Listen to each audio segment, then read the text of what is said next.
so much. Thank you so much. Happy birthday to you. Happy birthday, dear James. Happy birthday to you. No, well, seriously, there's a lot of people that make this show, and I just want to say thank you to everybody who took part, because when we took over the show 6 years ago, I couldn't believe that it's doing what it's doing now, and it's without the massive people that help out. James Winter, we've got Amanda Ross, amazing amount of people who make this show a huge success. We've got, you know, I mean, the home economists to die for, they're brilliant. Janet Brinkworth, she's just a star. And, of course, our wine experts. And most of all, really, this show wouldn't be the show without these guys. 7 Michelin stars for your birthday. Thank you so much. From 1 star. Thank you so much. Thank you very much. My pleasure. Happy You're birthday, absolute James. star. And on that note, I'll better blow these out, now. Hooray! Yeah, it'll be on eBay this afternoon. There you go. But that's all from Stay on Saturday Kitchen Live. Thanks to Alan Roon, Nathan Outlaw, and Marcus Waring. Cheers to all of our brilliant wine experts, Susie Atkins, Peter Richards, Tim Atkins, Susie Barrett, and, of course, the one and only Ollie Smith. All of today's recipes, probably this cake as well, will be on our website. Go to bbc.co.uk/Saturday Kitchen. We're back at our usual time of 10 o'clock next Saturday, but don't forget you can enjoy more Best Bites over at BBC 2 tomorrow at 10 o'clock. In the meantime, have a great weekend. Mine's off to a good start. Bye for now. Cheers, guys. Cheers. Cheers. Happy birthday. Cheers, mate. Well done. Cheers, guys. Great show.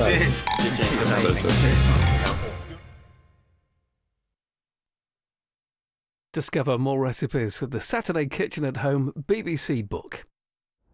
And Raymond Blanc rises to the challenge of baking bread. His kitchen secrets follow next. Do you see the life I've lived? Or the life I've still to live? Or do you just see me as old?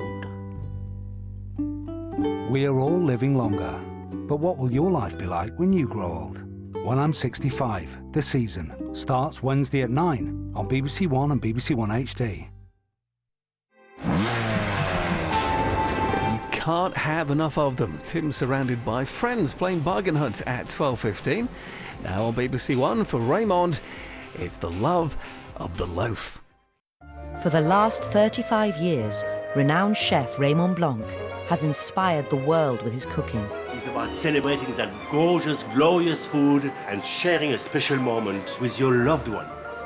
Now he's opening his kitchen and sharing his secrets. I've made all the mistakes which could be made, so you don't have to make them yourself. Showing, with a little effort, Food is so, so beautiful. anyone can bring some joy to the dinner table. Even the most complicated dish is not impossible to make.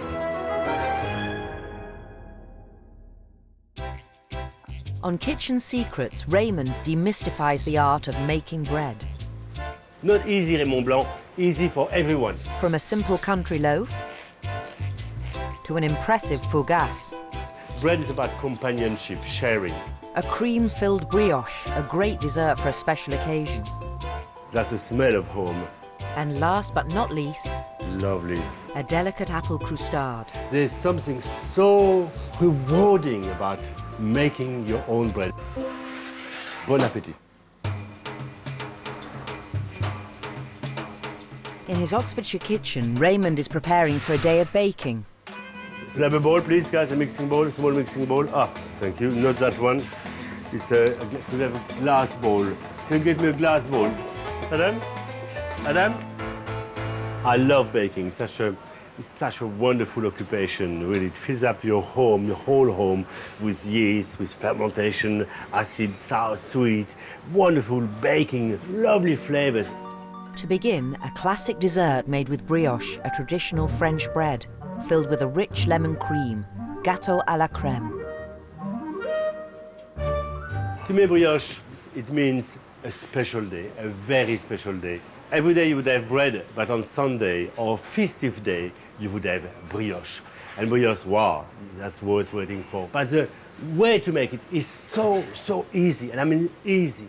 Start by combining 500 grams of flour, 60 grams of sugar, and 7 grams of salt.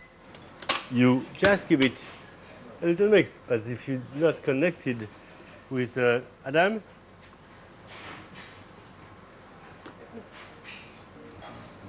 Adam? Well, there must be an extension here. What's going on? No, there must be. When you've got power, mix the ingredients together. And now I crumble my yeast so it can mix very well, and slowly I release it into my bowl. Yeast, a living fungus, is the magic ingredient which makes bread rise. Très bien. Add 7 eggs Voilà. and mix using a bread hook until the dough becomes smooth and elastic. This should take 5 minutes. This one is a no-brainer. It's really so wonderfully easy and so satisfying. There's hardly any effort because the machine does it for you.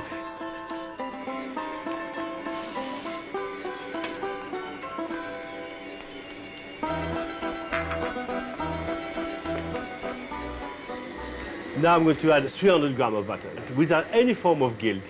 It's so very good. Okay, all of that butter into my dough. Then give the dough one last blast for 5 minutes on a medium speed. Okay, that's lovely. Less sticky, quite shiny. It has taken all of the butter. Now it is ready. You cannot go wrong. The only thing which can go wrong if you weigh your ingredients wrong. Now prove the dough for an hour. Just set aside at room temperature so the yeast can get to work and make the mixture expand. The dough will then need to go into the fridge. This one has been in the fridge for 1 hour. The dough is much firmer, much stronger, easier to handle. You couldn't handle a fresh dough. So that one is perfect. Your brioche dough is now ready. Très bien. Voilà. Très bien. Place on a board with greaseproof paper and shape the dough into a circle. So I'll make it completely by hand. That is really home. That's the smell of home. I think I had a good home, I suppose. I'm very privileged, I realize that. So I'm going to cover it, voila, nicely, for half an hour. Now make the cream filling. For this you'll need 250 ml of creme fraiche. Oh, no messing around here. You don't look at your diet book here.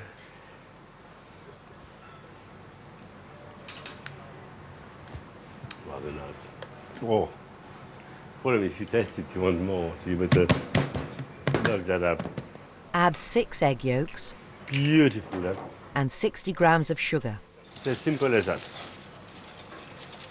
And then I'm going to have the whole zest of the lemon and the whole juice of the lemon. Now prepare the centre for the cream. I'm going to pour some of my cream, voila. Then glaze the crust. Egg yolk with a bit of water or a bit of milk. And sprinkle with nib sugar, which can be bought from cookery shops. Place in the oven at 200 degrees centigrade. Straight onto a metal tray. Finally, top up the cream. After 20 minutes, the gâteau will be ready. Voila.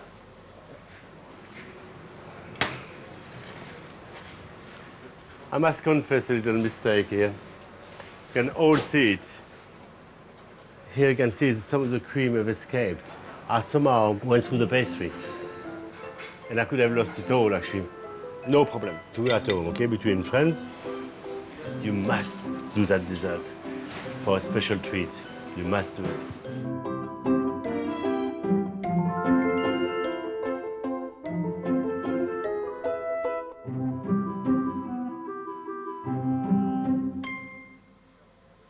To sample the gâteau, Raymond's sons, Sebastian and Olivier. Voilà. Now are you okay? You good? You good? Sébastien, okay? Gâteau à la crème. Good. Every time that you meet us, I want gâteau. Home sweet home, guys. So, is my gâteau à la crème good enough? As good as mommy? As mommy? As good as my Mont Blanc. 1 out of 10. I'm going to go for 9. How's that? That's pretty good. Is that okay? Very political. 10. 10. Okay, no, that's Suck up. great. You really beast these things, though. But it's nice to have you there. No, bless you.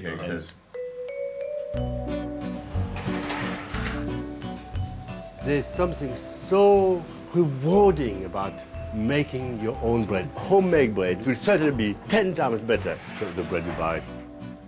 It was so important that only my father actually would cut the bread.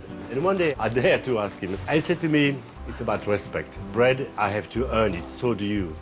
Okay? So bread is extremely symbolic, extremely important into our culture, and it is also, of course, delicious. Next, a versatile recipe which can be used to make a simple French country loaf, pain de campagne, or something more elaborate, like crusty beer-topped rolls, or an olive and tomato fougasse. You can make thousands of different varieties of bread simply with these 4 ingredients: flour, water, yeast, and you've got salt. The starting point for Raymond's 3 breads is to make a starter dough. The dough starter is made of 100 grams of rye flour, 100 grams of wheat flour, and I've got here about 5 grams, okay, of yeast. Okay, it's baker's yeast, okay?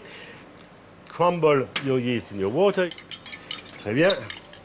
Fresh yeast is more active than dried yeast and will make the dough ferment more rapidly. Voilà.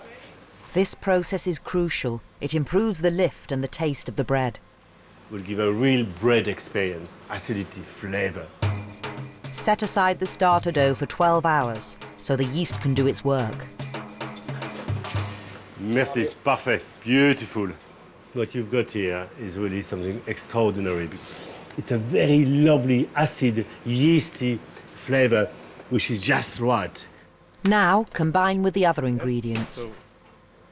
I'm going to put my water in my dough starter. It looks quite messy at this stage. It's not very pretty, you know. Très bien. Now you place your flour, okay, in your mixing bowl, the white. What's the most important here is not to put the yeast and the salt together. They hate each other because the salt in presence of the yeast will kill the yeast. That is why here I'm going to put my salt on the side here, and I'm going to put my yeast nicely crumbled on the other side. Okay, so no fight. Add the water and starter dough. Then mix on a low speed for 5 minutes. My friends call me Dory, okay? You know, you've seen Dory in a Captain Nemo? It's a fish who forgets everything. So it's quite wise to... So you place your timer. Voilà.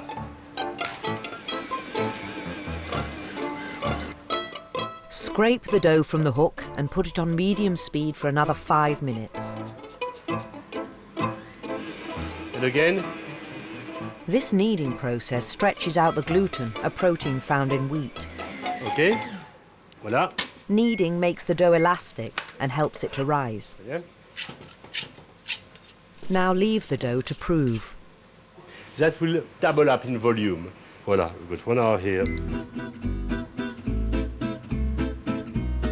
As the yeast ferments, it produces gas, which makes the dough expand. Take that away. Yeah, release up a bit. Voilà, perfect. Très bien. So, it's very well proven here. It's got double the volume. You can see blisters here. To make your rustic country bread, sprinkle some flour on a board Voilà. to stop the dough sticking and divide the mixture. Turn it around. 500 grams of dough is just right for a medium-sized loaf. The more rough you are with it, the more you're deflating all these lovely little bubbles which have taken so long to build. Très bien. So I've got my loaf here. That's perfect. For a professionally shaped loaf, use a bread basket. Okay, which gives a lovely design on the top. And then now I'm putting it in here. Voilà. Très bien. The dough needs to prove for the last time for an hour and a half.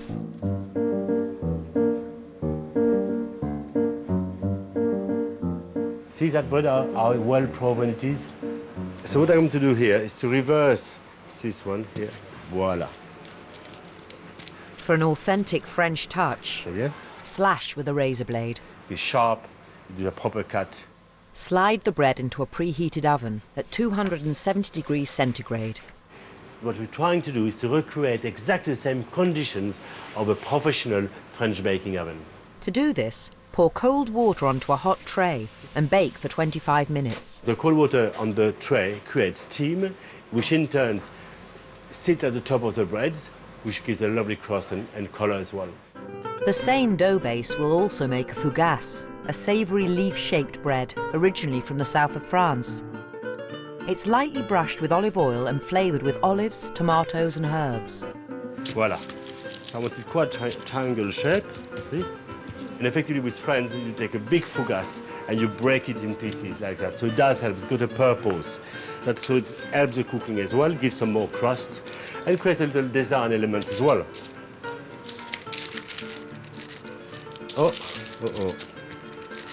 C'est bien. When the bread is shaped, brush with olive oil. That will also help to stick all the stuff we're going to put on it. Très bien. Chopped herbs. Voilà. All this wonderful Provençal flavor. I need some rough salt, please, Monty. Rough salt. Some olives, chopped olives, black olives. Few tomatoes, courgettes, whatever. Oh, come on, Petit, stay here. Stay here. Up.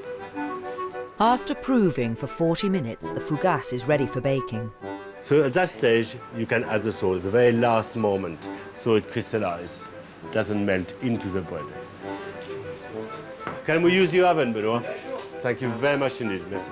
Merci beaucoup. Voilà. It is. Put it in the oven for 20 minutes at 270 degrees centigrade. For an extra crispy crust, use the steam baking method. Another recipe made with this dough is crusty rolls. With a special rye and beer topping, they are the perfect start to a dinner party. It's a beautiful little technique which I'd like to share with you very much. Divide 250 grams of dough into 4 and shape the rolls. The technique is barely touch the bread. Then make the beer topping. So I'm going to melt my yeast, 10 grams of yeast, 140 grams of beer. Combine the beer and yeast mixture with 110 grams of rye flour. It does enhance the wheaty flavor, okay? The rye and the wheat. Très bien. So it's a nice little paste, so to speak, okay? I need a brush from tea. And then up. Apply the beer mixture to the dough with a pastry brush. Then sprinkle with flour. Voila. That creates a lovely crust on top. Prove for 30 minutes. Very, very rustic. Then bake for 12 minutes at 270 degrees.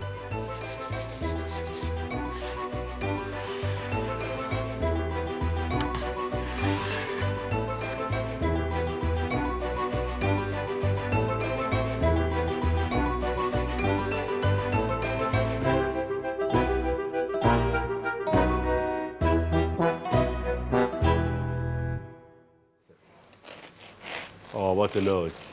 That's a song on itself. Benoit. Yeah. Oh, that's very rustic. There's no hole, so when you batter put your batter, your jam in it doesn't go through the hole. It's perfect. That is packed with flavor. And that's a fougasse. Now let's break it like, Benoit, that's for you. Thank you. Please, sir. Oh. Voilà. Saying? It's difficult to talk with a mouthful, but it's lovely. No. But you're going to learn. And I've got a pro here, okay? So I hope you are truthful, Monsieur Benoit. Of course, I never lie. Beautiful, beautiful bread. Very happy. I'll take some home. Imagine giving that bread to your guests that you've made yourself. That's something. 12 million loaves of bread are sold each day in the UK. But today, nearly 1 in 100 people suffer from gluten intolerance. Hello, John, Raymond. nice to meet you, sir. Good to see you. Raymond is meeting John Lister, owner of Shipton Mill. He's here to experiment with different flours to try and create a gluten-free bread. I'm sure you must realize, John, that actually I was probably the first Frenchman ever to buy your flour. In fact, I think we were the only miller who could speak French Yes, at the time. So maybe that was one of the reasons as well. The mill produces over 100 types of flour using traditional stone grinding methods. There's been a mill on this site since 1066. Feel the rumble of the stone. The trembling, the rumbling, the grinding, It's an the amazing sorting, the thing. crushing. It's technology that's 3,000 years old. So Voila! Whoa! What a display! And we've got chestnut flour. we got chestnut flour, Blanc the I smell chestnuts. France. Oui. Buckwheat, yes, excellent. So, corn flour. Corn flour, yes, of course. That will do a good glue for my bread, so good. Here we have the rice flour. Okay. So what I'd like to know in those flours, what kind of gluten content you have? You have none. None. None. Great. That's what we're doing. So we are, in a way, having a very special moment, John. We are sharing bread making. And hopefully, if we're lucky, we may even eat it after. Raymond is experimenting with a combination of rice, maize, buckwheat and chestnut flour, which should give the bread flavour. John, I like very much the way you designed your house here. That table must have been surely done for you. I need a little box, no? So satisfying, is it? So. Let's hope it's not too I think your mixing arm is not bad at all, you know, John? After proving, the bread is ready for baking. We've got the porridge and the alchemy ready to roll. Without gluten to help the dough rise, the challenge with this bread is making the loaf light.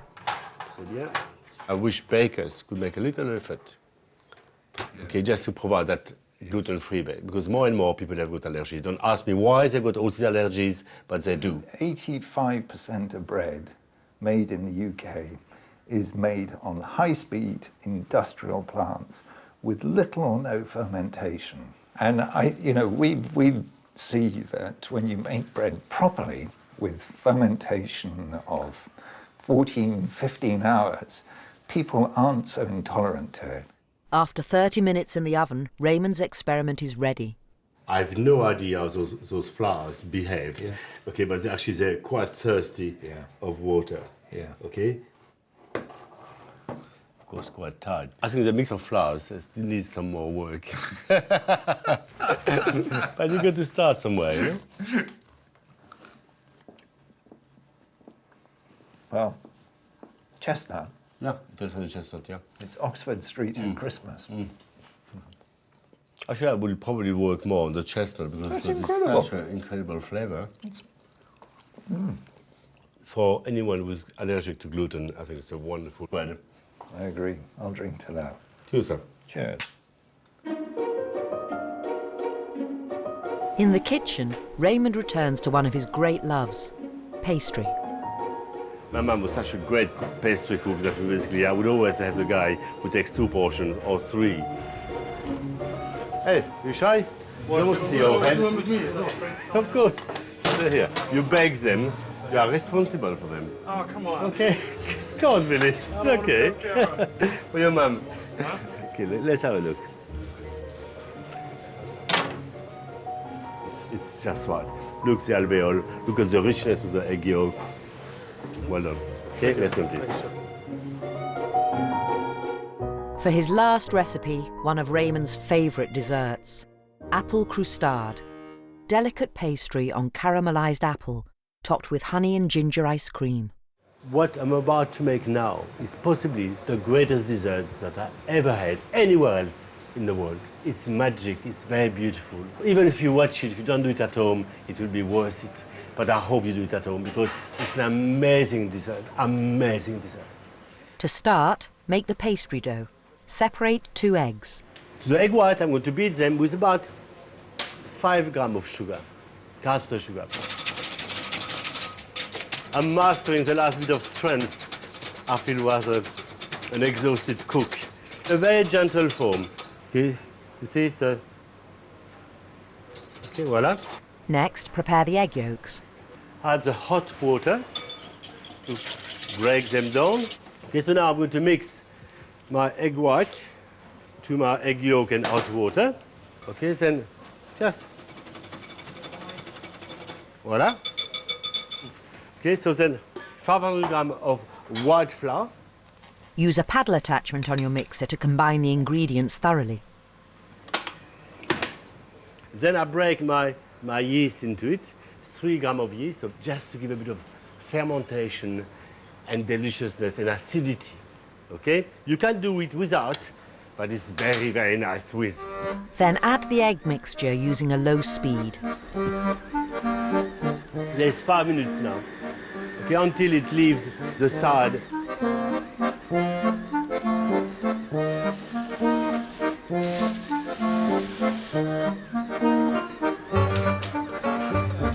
That's it, it's forming together in a beautiful bowl, smooth and velvety, beautiful. Add 2 tablespoons of grapeseed oil and mix for 5 more minutes. But don't use olive oil, nor walnut oil, or any heavily scented oil. I want the flavor of my yeasty to make it really delicious. Okay, that's lovely. Just look at that, it's perfect, look at that. Voila, look at that. Barely, voila, it falls off. I know my dough is ready. That also falls off as well.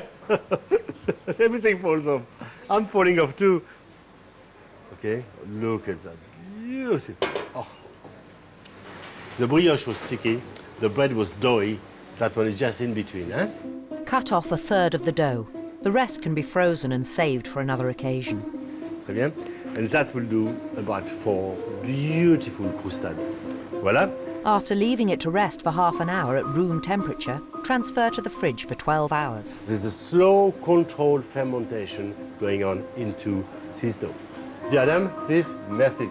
C'est parfait. Next stage, maybe a bit more tricky, but that stage, easy. And I will give you also Adam's telephone number. Okay, just in case.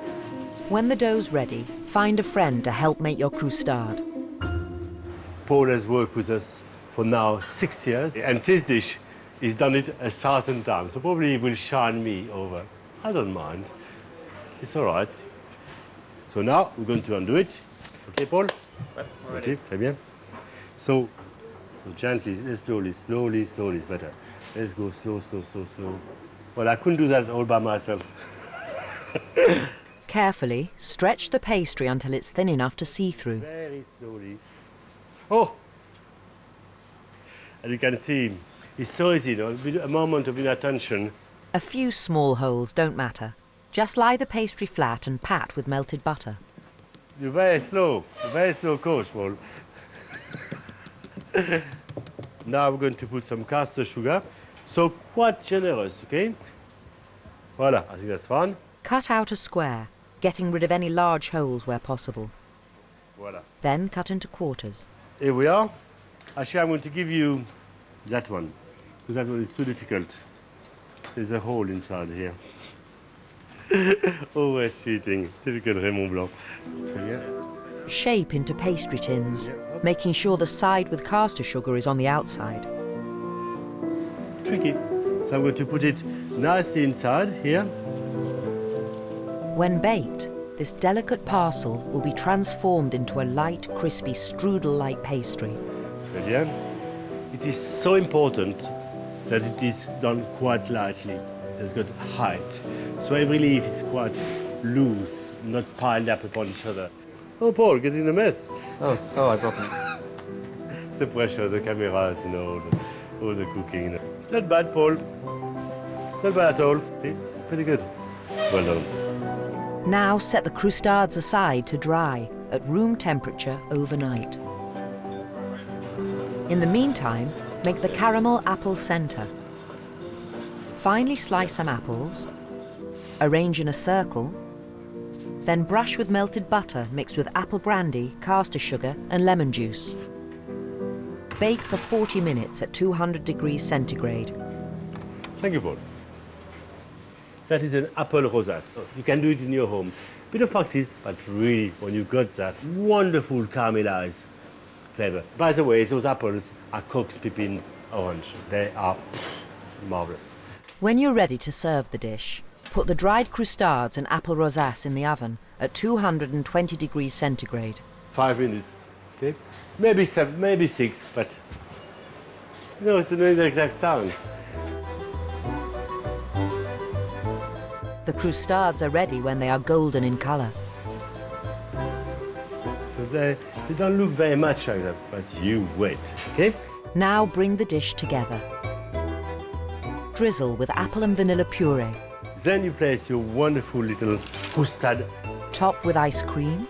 That's a honey and ginger ice cream. Ginger preserve. I've forgotten something. Voila. And icing sugar. Just a little thing which makes every bit of difference.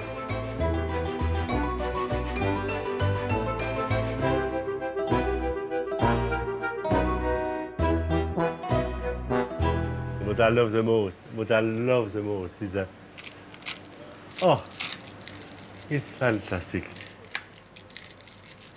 Oh. You must make it at home. And the wonderful thing about that dessert, you need a friend to make it. It's fantastic. I've got my friend here. Find one. Find yours. It's wonderful.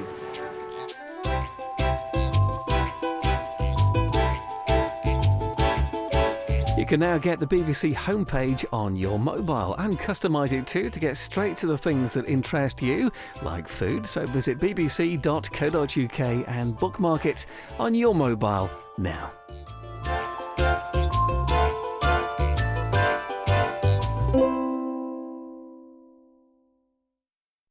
We all know someone who's not quite up to scratch on the internet. If that sounds like your dad, big sis or neighbour, hands up. Wow, a sea of hands. Well, luckily, the Give an Hour website gives handy step-by-step guides to help you help them get internet fit for our summer of sport online. Like how to watch their favourite event anytime, or how to keep up with who's winning. Well, that'll be us then, obviously. Oh, look at him go. He's beaten his browsing personal best. Thumbs up to you, sir. Come on, lend a hand. Give an hour to help someone you know get the most out of our summer of sport online.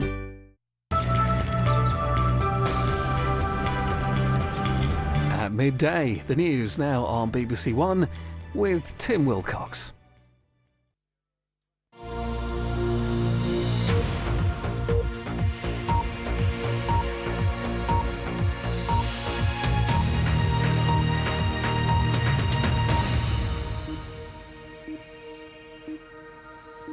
Good afternoon. The government has ordered a review into the fixing of interbank interest rates. It'll start next week and report by the end of the summer. It follows Barclays being fined almost £300 million for making false submissions about the London interbank offered rate known as LIBOR. The Labour leader Ed Miliband has called for a full inquiry into the entire industry. Here's our political correspondent, Peter Henley. The banks contribute more than 10% of all the money raised in taxes. But if you're a banker in Britain this week, you probably kept quiet about it. While still not convinced about the need for a costly Leveson-style inquiry, ministers have now decided there's an urgent need to call those responsible to account. Next week, they say, they'll start an independent review of the way interbank lending was rigged, with a view to introducing criminal sanctions in future. They're also looking urgently at toughening up banking qualifications and licences. It's the sort of determination that's being demanded by backbenchers from all parties. In order to restore some confidence into the system, because if people start to lose confidence in the British financial services industry, just like Parliament had a batter into its reputation, the media is having a difficult time at the moment, and we can't really afford for confidence in financial services and banking to be thoroughly undermined. But for Labour, it doesn't go far enough. In an interview in The Times today, Ed Miliband says there hasn't been